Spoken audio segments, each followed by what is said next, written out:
første gang hørte om projektet, så tænkte jeg, at det her, det bliver mega stort for den danske højskole. Det bliver også fantastisk stort for Roskilde Festival. De ved det bare ikke endnu. Jeg er super optimistisk, fordi jeg synes, at ideen er så god. Det er måske ikke timingsmæssigt det allerbedste tidspunkt at gøre det på, men jeg tror stadigvæk, at ideen er så god, så den skal nok komme igennem. Den udfordring, som jeg har sagt ja til her, er at få bygget en højskole fra bund.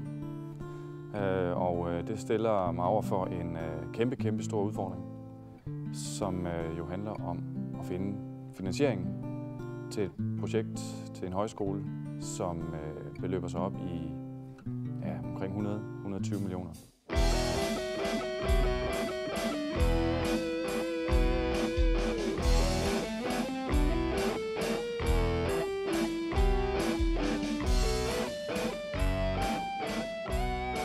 Ideen til højskolen stammer fra et vækstmiljø, som hed Musicon Valley Vækstmiljø, som var tanken om at samle alle mulige forskellige ting omkring musik på det samme område. Og vi havde så kigget på den her grund, som nu hedder Musicon. Og festivalens forslag var så med inspiration fra Hultsfred Festival i Sverige, som har en folkehøjskole tilknyttet, at vi skulle etablere en klassisk højskole. Og så syntes vi, at ideen var så god, så vi kom til at sige fra scenen, at nu havde vi besluttet, at vi ville lave en højskole.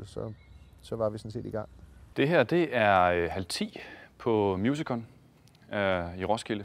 En grund, der er udlagt til kreative og musiske formål af Roskilde Kommune. Hele området her, som halv 10 er en del af, er på størrelse med Holmen i København. Man vil bygge ungdomsboliger herude, man vil bygge boliger til familier. I det hele vil man bygge en ny bydel. Og i den bydel, der er Danmarks Rockmuseum nu på vej. De er ved at have deres finansiering klar. Roskilde Festival barsler lidt med en plan om at flytte deres hovedkvarter herud. Og Roskilde Festival Højskole er også med i den liga. Og vi er sådan set den anden aktør herude, som kommer lige i halen på Danmarks Rockmuseum.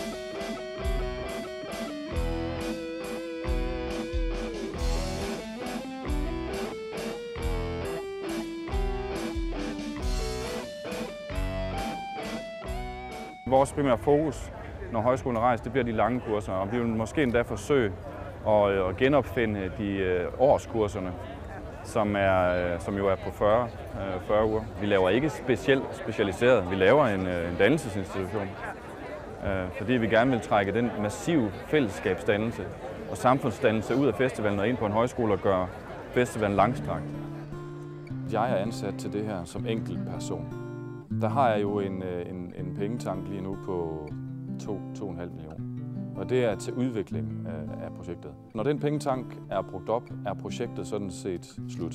Jeg skal så lykkes med projektet og få åbnet nogle andre kasser. Jeg kan godt lide, at der er et pres på.